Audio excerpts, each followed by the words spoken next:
There are 4 extremely important specs you need to know before changing out your propane pigtails. There's also a better way to check your propane system for leaks, and there's a fitting that you're probably not even looking at. Welcome to another episode of RV Tips and Travels. I'm Ross, and today I'm going to show you how to safely and properly replace your propane pigtails. And I want to clear up some important information regarding RV propane systems, even if you're just doing something as simple as replacing the pigtails. So let's get started. The pigtail is just the name we call the high pressure hose assembly that connects your propane tank to your regulator. So why do we need to replace these? There's actually a couple different reasons why these will leak over time. First, they see a lot of movement. Not only are these rattling down the highway at 65 miles an hour, they get moved every time you replace your tank. They're also exposed to the elements. Different temperatures equals contraction and expansion. They can get brittle and crack over time. I wouldn't call pigtails a wearable part, but it's not uncommon for them to leak either. Now, this is important. A quality pigtail will be a UL listed part. That means everything from here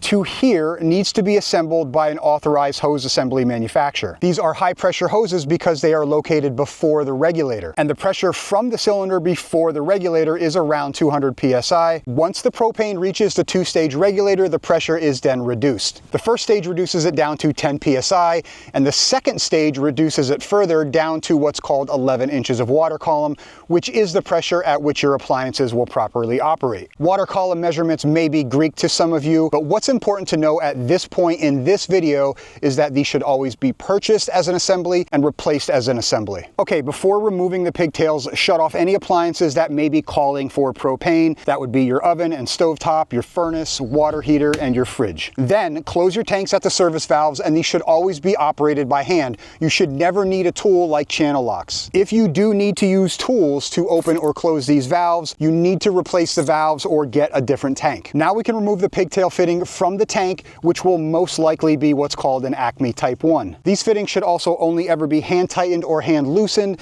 If you need a tool, there's something wrong with the fitting, and we'll talk more about that later. Once you get the Type 1 disconnected, just grab a wrench and remove the pigtail where it connects to the regulator. You can do this with the regulator mounted or remove it from its mounting bracket, whatever is easier for you. Now we need to replace our pigtails, and this is where I'm finding a lot of missing information. When getting new pigtails, you need to match up 4 different things. First is the fitting that connects to your tank. Again, this will most likely be an Acme Type 1, but there are different BTU ratings among different Acme Type 1 fittings. They are usually color-coded. You'll find black, light green, dark green, and red. However, the color is not always an accurate representation of the BTU rating. For example, black fittings usually have a rating of 70,000 to 100,000 BTUs per hour, but you will find pigtails with black Type 1 fittings that are rated to 200,000 BTUs per hour. So definitely check the manufacturer's hose specs before just ordering the same color. Now, my RV came with 200,000 BTU per hour fittings, so I replaced my pigtails with a fitting that matched this rating, despite the color not being the same. Now, unfortunately, I can't tell you what you're going to need for your RV, but I would advise checking your owner's manual for a BTU rating. Now, if you can't find anything in the manual or you don't have a manual, I would just call the service department at your local dealer. You also need to check the type of fitting you have going into your regulator. It will most likely be one of 2 fittings, a 1/4-inch inverted flare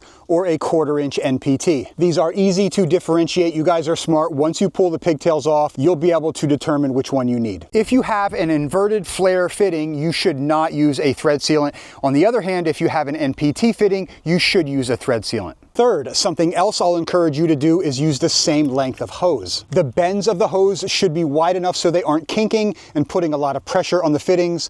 Also, the location of the hoses should not extend past the tanks. If they do, you're going to be rubbing and moving these hoses every time you lift or remove your tank cover. I won't say that you can't or shouldn't change the length of your pigtails, but if everything looks good, get the same length. Fourth, another spec is that your new pigtails should match or exceed the PSI rating of your existing pigtails. Most of the time you're going to find pigtails rated at 350 psi, but it's definitely worth looking into. I will put some links down in the video description and the first comment so you can get your search started, but know that these are not one size fits all. Now, something I like to do before installing the new pigtails is to just remove any debris inside the thread with a plastic brush or an old toothbrush. Sometimes you'll find old pipe dope or Teflon tape hanging around in here, and getting all of that out will ensure a good seal later. If you do use a thread sealant, it must be rated for propane, okay? That's important. You can get liquid sealers rated for propane fittings. I've always used yellow thread tape. This is not the same as white Teflon tape. You always want to be using yellow when connecting propane fittings. And while on the subject, this is something I always keep with me on the road in case we need to make a repair. I refuse to charge our viewers to watch any of our videos. They're all free for everyone to watch. Our channel sponsors make this content possible, so I'd like to thank today's video sponsor. RV snap pads have become one of the most popular RV products over the last few years, and now they're available for travel trailers. Snapjacks simply replace the metal foot of your scissor jack, giving your stabilizers up to 274% more surface area, and that means more stability and less sinkage into soft ground. Made from recycled tire rubber, they provide better grip than a metal foot, especially on loose and uneven ground. Snapjacks protect not only your RV landing gear, but prevent scratching, gouging, and rust staining to your driveway or campsite pad. Use the link below and get 10% off your RV Snapjack order. When applying the tape, remember to wrap it in the direction so that it doesn't peel back as you're threading. I always do it the same way, so let me show you how I do it. Hold the fitting in your left hand with the fitting pointing to the right.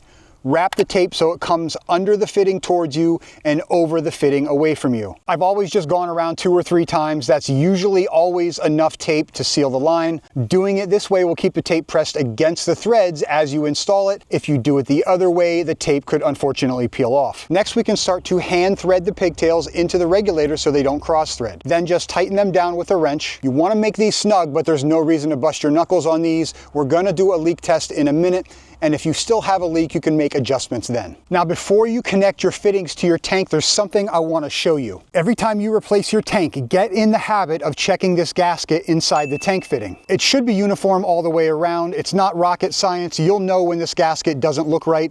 Obviously, there's a problem with this gasket and it needs to be replaced. If you refill your tanks, this gasket can get damaged during the refilling process.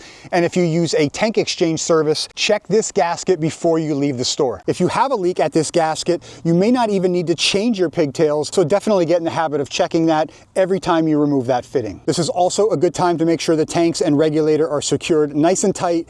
Reconnect your tank fittings, which you will never want to seal with a thread sealant or tape, and then open the service valves. And last, just hit every single joint and connection point with soapy water. It's important when you're doing this to move these hoses a little bit with your hand. The threaded fittings should not move, but these crimp joints on the hoses will move. You may find a leak that you wouldn't find if you're not moving the hoses, and this was the case with the leak on my RV. You may also have to go back and retighten the fitting into the regulator.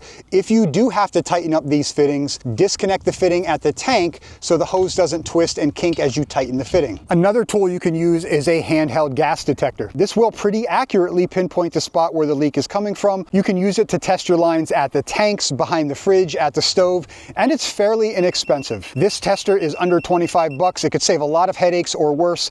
I'll put a link down below. Now, there's actually a lot of things happening behind the scenes on an RV's propane system that we didn't necessarily need to cover in today's video. If you want to learn more, I'll leave a link down below to the RV Tech course. I took the course a while back and the information is invaluable. It's a huge resource to have as an RV owner. And that's it. It's an easy process if you have the right information and the right tools. Just remember to occasionally inspect your hoses for leaks, start checking the gasket on the tank, and match the new pigtails to the 4 specs on your current pigtails that we talked about today. Okay, now go out and check your propane lines for leaks. I hope you consider subscribing. Thanks guys, and we'll see you soon.